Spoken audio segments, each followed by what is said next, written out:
guys, and welcome back to my channel. Have you noticed how everyone on social media is glamorizing mental illness lately? Well, not lately, it's been going on for a while now. From bed rotting to labeling toxic traits as quirky, to sociopaths, to psychopaths, and a whole new thread of mental illnesses coming out.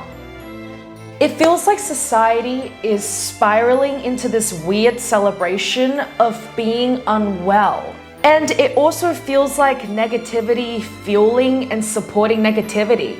However you want to put it, it's just bad vibes. Now, it's time to bring back the old-fashioned way. Some tough love and some truth for all of you. So here is the truth. Life is 10% of what happens to us and 90% of how we react to it. Let's talk about how we're letting these trends shape us and why it's time to take back control of our own mindsets and our own mentality. So stick around for the rest of the video. Let's get triggered and learn some new things together. Woo! I need to know where everyone's getting this energy to just live their life. Like, if I'm not at work, I am laying in my bed, okay? I'm not leaving my apartment. I'm not leaving. I'm not leaving my apartment. I'm not leaving. You know that is making me leave my apartment. Because I'm not leaving. Like, how are people just like before work, like, yeah, I'm gonna go run a few errands. That sounds like hell. I'm gonna go run a few errands. That sounds like hell. What are you doing with your life? Like, having to do something before you have to go do something. No, thank you. Like, even hanging out with friends now, I'm like, yeah, no thanks. Like, I need to catch up on rotting in my bed. Happiness and hang out with friends and human connections and making life worth living? No thank you. What the hell? What's wrong with you? Because I have other responsibilities and I don't get to do it all the time. I don't know. Does anyone else struggle with this? It's probably depression. I'm sorry, I'm really sorry to say this. She does not look like someone with depression. She looks like someone that's bratty and lacks self-awareness. I am seriously gonna like hyperventilate and die, and it will be your fault. I am not fucking getting the train home. The train station's at the suburbs here. It's seriously fucked up. I'm gonna get like something, and then I'll be like in counseling for the rest of my life, and it'll be your fault. And also putting this on TikTok, everyone else is gonna support, like, and then it will just be this whole new trend of, you know that trend back then where it's like the nonchalant trend, the melancholy trend, Timothy Chalamet trend, where it was like cool to look sick, borderline depressed, like downy vibes, and that was a trend, and people got on board with that. It's sick. It's sick. Go to therapy. People are saying, Same girl. Literally, this is the only video where everybody is just on living.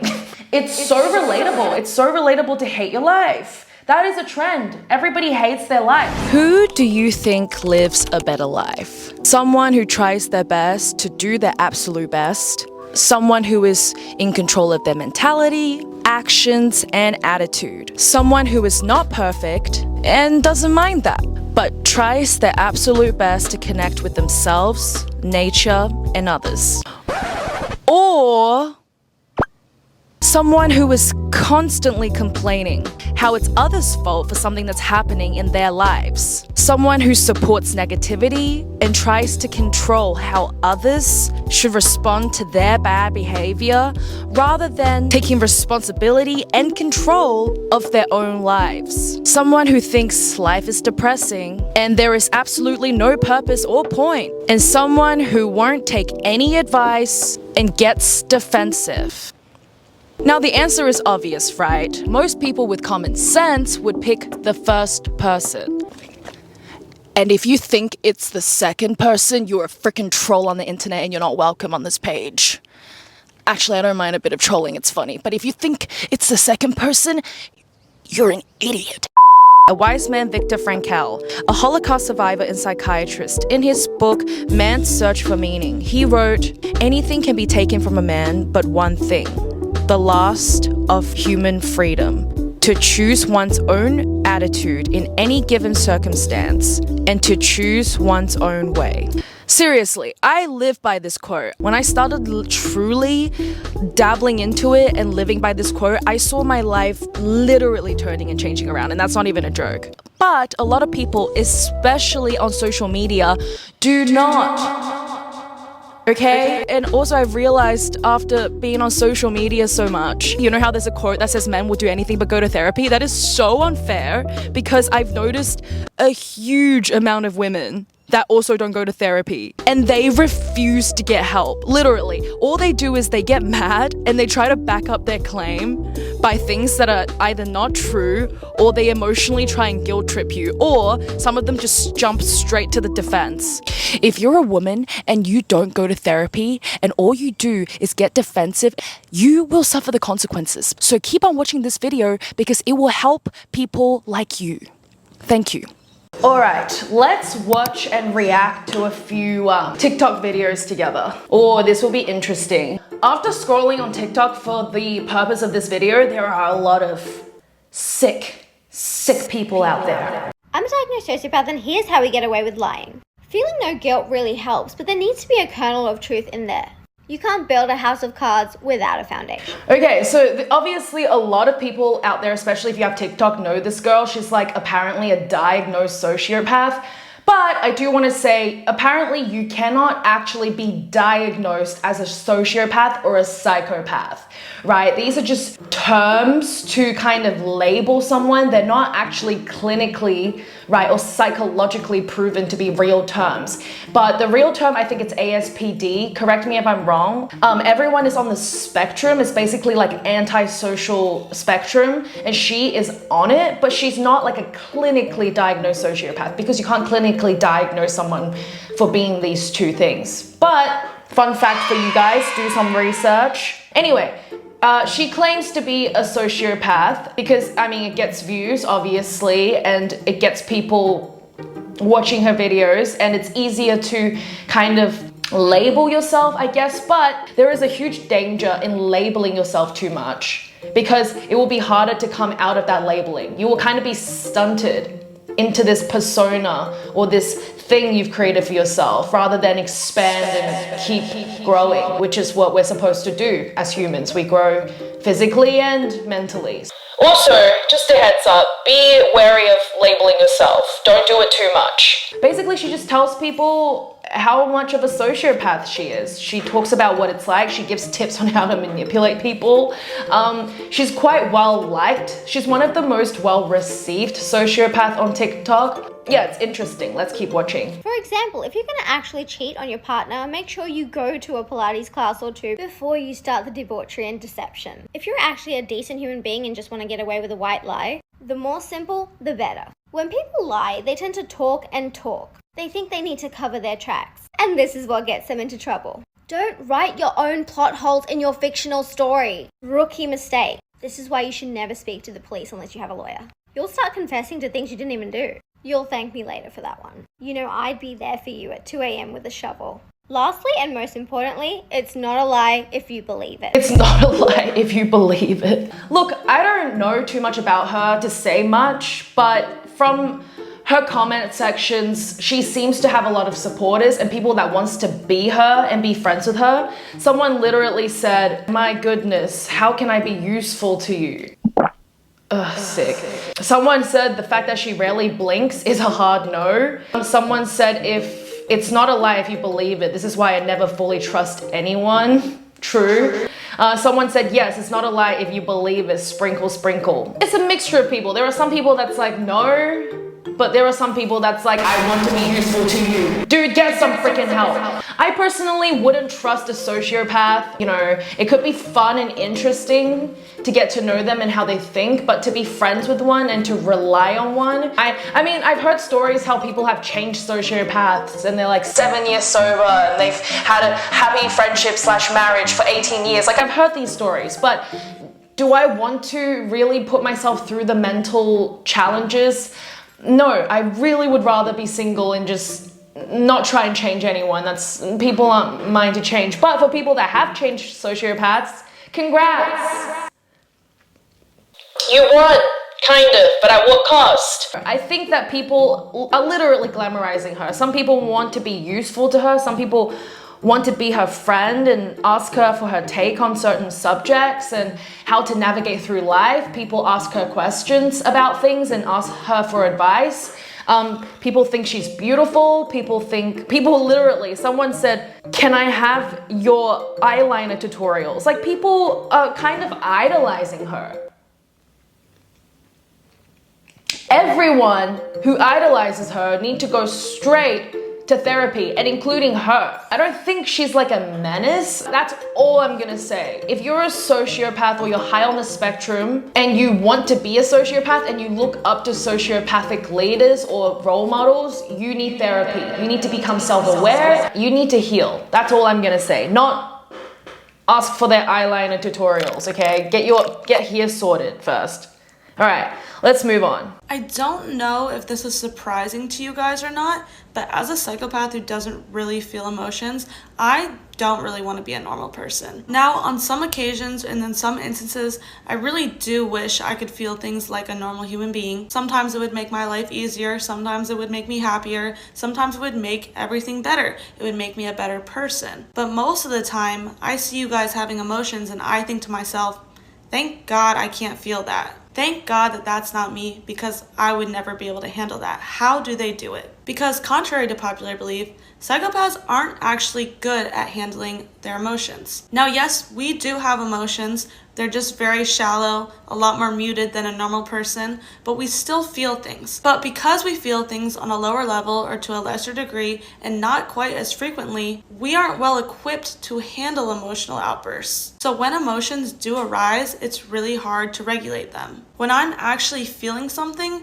it's written all over my face. I cannot hide my feelings. This girl is, she's a self-proclaimed psychopath. On TikTok, she's got quite a lot of following, actually. She's got a lot of followers. She's more on the educational side of psychopathy. She more so educates people on what it is, how you can be diagnosed, the spectrum. She's more so educational rather than giving tips on how to manipulate people or how to get what you want from people and like that type of stuff. I feel like she's a wholesome psychopath. She's pretty self-aware. Someone said under her video, a lot of people ask her for advice and opinions. Someone asked, what are your thoughts on people with ASPD having kids? Someone literally said, I envy you. You need therapy. Someone said, girl, as someone who feels all the things to high degrees on mood stabilizers and antidepressants, it's so hard.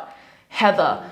Yes, I mean, Western medication helps, but as a Chinese person, I would say look into herbal healing, herbal home remedies, diet changing, exercise, rather than relying solely on antidepressants and the pharmaceutical industry. Because again, that's a hoax. The pharmaceutical industry is literally evil. So do your research before you take anything prescribed, unless you have no other options.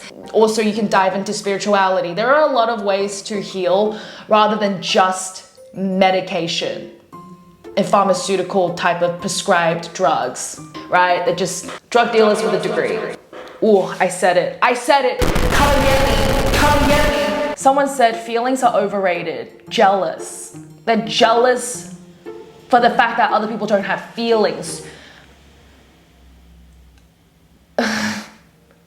I don't even want to expand on that. Therapy. People are idolizing the fact that she doesn't have emotions. I don't know why. It's strange. The whole purpose of kind of living as a human is to feel your emotions. I mean, not go crazy with it and be overly emotional, but to feel your emotions, to go in and out of them, to explore them. They help you feel happy, feel sadness, feel a range of things, what it feels like to be alive, right? That girl's eyes are dead, and so is the girl before her. They have dead eyes. I genuinely don't think that they are happy individuals. Why? Because they don't have emotions. Why do people envy to be like that? I don't know. Therapy.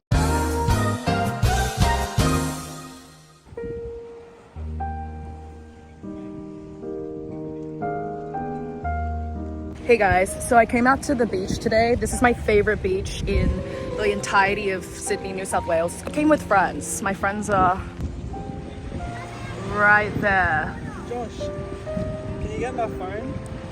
In my bag? It's in my grey bag. My phone. Sorry. Yeah, so just chilling here for now, getting a tan. It's summer. I'm so excited. This is me before I jump in the water, and this is me after I jump. Psych, I didn't jump. Haha, gotcha! Since you made it this far into the video, you might as well like, comment, subscribe, and share it to all your friends. Thank you for your support. Let's get back into it.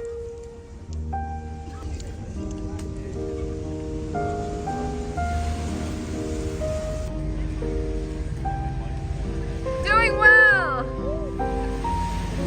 Wow, she really did it.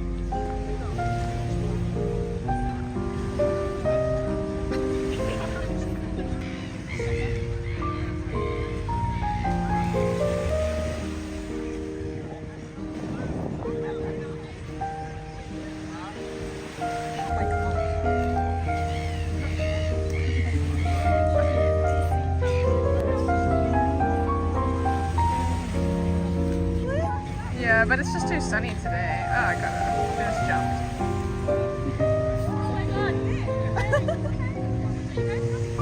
Something like that? Yeah. Bed rotting is a trend where you just kind of enjoy the time that you have in your bed. Younger generations are really embracing this concept of soft living. Also, there's like a new trend right now. Apparently it's called bed rotting, which is translates to Chinese tumping. It's a trend in China as well, but it happened ages ago. This happened like years back, right? Chinese people were ahead of you with this trend. I made a video about it. I'll put the link here. It basically talks about bed rotting and feeling really unmotivated and depressed and lazy. Give this video a watch. Hopefully it can like kind of help you in a way. Basically, yeah, bed rotting is just a prolonged amount of time, as you can see in the video, of being in bed where you literally live in your own filth. Like you can't even get out to shower, to get exercise, to brush your teeth. You're neglecting basic human needs. That's bed rotting. It's very different to spending just a day or two in your bed, right? Bed rotting is so much worse. And that video has 1.3 million likes. Obviously, I think it's highly relatable. That's why it's got so many likes. People have commented saying, lost all motivation and cannot clean my room. I just clean my room after months of bed rotting. I believe y'all can do it. Just give yourself time and don't push yourself too hard. I know you're trying and I believe in you. That's a really sweet message. Someone took action and slowly turned their life around and spreading a positive message to help others. There's less likes on I am trying and I believe in you compared to same, I lost all my motivation.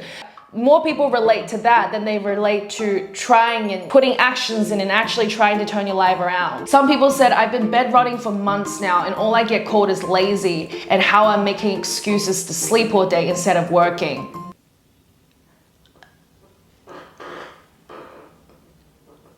I mean, I can see why people would call you lazy. I really can see where they're coming from, but we're going to get into that later. Someone said gross and someone said clearly you don't have the brain capacity, knowing that people struggle with mental illness. I don't know why you had to be so ignorant for. Well, look, I think that this is gross, right? The whole thing about bed rotting is that it is a gross thing. Personal hygiene is neglected.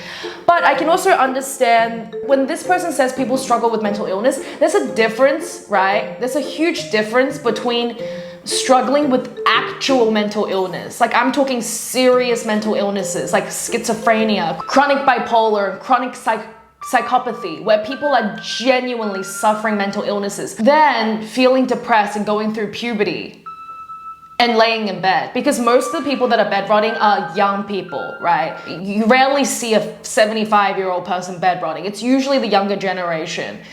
There's a difference, right? There's actually a difference between thinking you're mentally ill there's a whole mentality thing, right? Because you can think yourself into being mentally ill. The more you say you don't want to do something and that you're mentally ill and that you're tired and depressed, the more you say it, the more your brain will trick itself into thinking you're mentally ill. There's a huge difference. I'm not denying that bed rotting is a real thing, but I'm just saying there's a huge difference between real, proper mental illnesses and something that you made a habit of making excuses for that later turn into a habit. Because we sometimes underestimate people's abilities to make excuses for themselves because of their own insecurities and lack of knowledge. Sounds a little harsh, but I also came out of it myself. So I think I am a great judge of character because of that, because I've also experienced that side of it. Anyway, let's move on. Someone said, my mum cleans my room because I can't, and spelt because, and can't wrong. I feel bad for your mum and you need to grow the up. Bed rotting because the world did in fact end when I thought things were getting better when it never does. Okay, she's obviously depressed.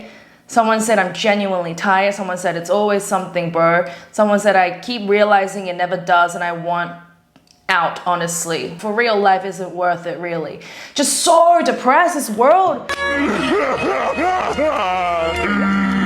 Recently, I've been hearing a lot about this bed rot thing, which is basically where you get home and all you want to do is lie in your bed or lie on the couch and just rot. She's an MSc neuroscience, host of a podcast, and basically she talks about kind of mental health things backed up by research and evidence. And I really like this video and I wanted to add this in for educational purposes, okay? And you're likely on your devices scrolling indefinitely for hours, and it's really hard to break out of that cycle. It's hard to get excited about things. It's hard to find this internal motivation to snap out of it and do something. But basically, what is happening is that you are getting caught in a vicious cycle. You feel burnt out, and your version of resting is to get home, lie down, and just, switch off.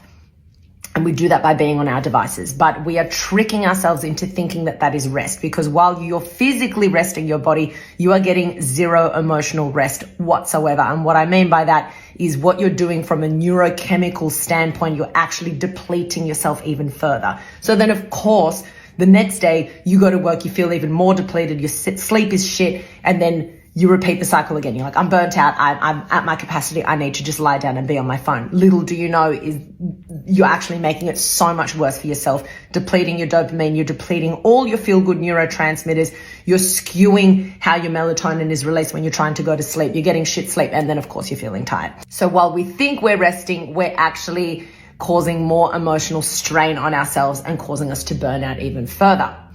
So the answer is not lying down. You might think that you're tired, but if it's emotional drainage, then the answer is not to lie down and do nothing. The answer is actually to engage in activities that actually fill your cup. Hint, got nothing to do with technology. Get off the devices. Things that feel good. Spending time with people that really fill your cup up is huge. Connection is one of the number one ways to improve your overall happiness and your overall mood and to increase all the feel-good neurotransmitters. That's one of the best ways. That is so true. There are so many different ways to rest and relax, but going on your phone and just going straight into bed and shutting yourself out from the rest of the world is one of the worst ways, and it's an illusion to quality rest. And rest could be talking to a friend on the phone. Rest could be drawing and painting. There are so many different ways to rest and relax. Once you realize this, I believe it's time to make some changes for the better for yourself at the end of the day. So now that we've watched videos and briefly spoke about this current trend, let's talk about some of the negative side effects. And I also give a few pointers and tiny tips to start off small for a change, right? Small things leading to a great big change. Constantly trying to make excuses for oneself and maintaining a negative attitude towards life can have several negative effects. Mental health, physical health, relationships, and personal growth. Here are some key negative side effects. Lack of accountability. Making excuses prevents self-reflection and growth by avoiding responsibility for one's actions or failures, discourages risk-taking and pursuing new challenges, limiting progress and success. Damaged relationships. Erodes trust. Constant excuses can make others see you as unreliable and unwilling to change. Weakens trust in personal and professional relationships. And because of weakened relationships in society with others, it leads to conflict and isolation. Increased mental stress. Excuses create a disconnect between reality and self-perception, leading to internal stress and self-doubt over time. And it worsens mental health as constant negativity fosters feelings of hopelessness, anxiety, and depression, creating a cycle that will be very hard to break. So break it out, and go to therapy. I just spat. Poor decision making, blaming external factors, excuses, shifting focus away from solutions, resulting in poor problem solving and decision making. Logic goes down, defense comes up. Inflexibility, a negative attitude makes adapting to change difficult, increasing stress and stagnation to personal growth, right? You don't ever want to stunt your mental growth. That is so dangerous. That is so dangerous. And also the person that suffers is you. And also the poor people around you that has to deal with it. So yes, it's your life at the end of the day. Loss of respect and credibility. Yes, this one is very true. If you are constantly depressed and angry at the world and not doing anything and just kind of falling into this sad hole, endless hole, then you will lose your credibility and you will lose respect. That is the consequences. You can't expect other people to keep making excuses for you. You can't expect other people and demand that they see you differently. If you are going to behave some type of way, you are going to have to accept the consequences. And the consequences are reputation damage. People may perceive you as unmotivated, lazy, or overly cynical, damaging your personal and professional reputation. Missed support. By blaming others or circumstances, you may alienate those who could otherwise help you grow and succeed. And last but not least, negative ripple effect. Yes, whatever you put out into the world, it will come back at you. Those who believe in karma, God, or spirituality will also believe in this. So constant negativity can influence those around you too, fostering a bigger and more toxic environment at home or at work. Birds of the same feather flock together. If you constantly view the world as negative, you may subconsciously and unconsciously act in ways that attract negative outcomes. Yes. So I've said it all. These are some of the negative effects. But wait, how can we break out of it? What are some simple steps that we can do to try and break the cycle? Well, I'm glad you have asked, my beautiful, beautiful friends. People that have experienced traumatic effects, loss, abuse, or struggle with mental health, there are small manageable steps that can help make big differences. Here are some easy, effective ways that you can try. Take care of your body. Drink water, literally. If you can't think of anything to do, drink water. And also when you're really hydrated, you also go to the toilet a lot. This will slowly get you out. It'll get you out of bed and force you to go to the toilet. Unless you're one of those gross people that pee in bottles and leave it next to your bed. That is so effed up. Stretch or move. Eat nourishing foods, good foods. Create a safe space that's not your bedroom, right? Step out of your bedroom. Maybe go to the living room, start off small.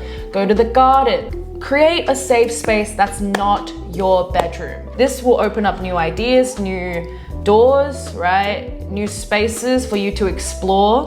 Connect with kindness. You know, connect with people who you find kind. If you can't, write in your diary, but reach out to old friends who are nice to you. Reach out to your family member. Reach out to someone and just tell them you like them. If you can't find kind people, be a kind person yourself. Just say hi to someone or just smiling at someone. That in itself is already spreading a positive vibe, right?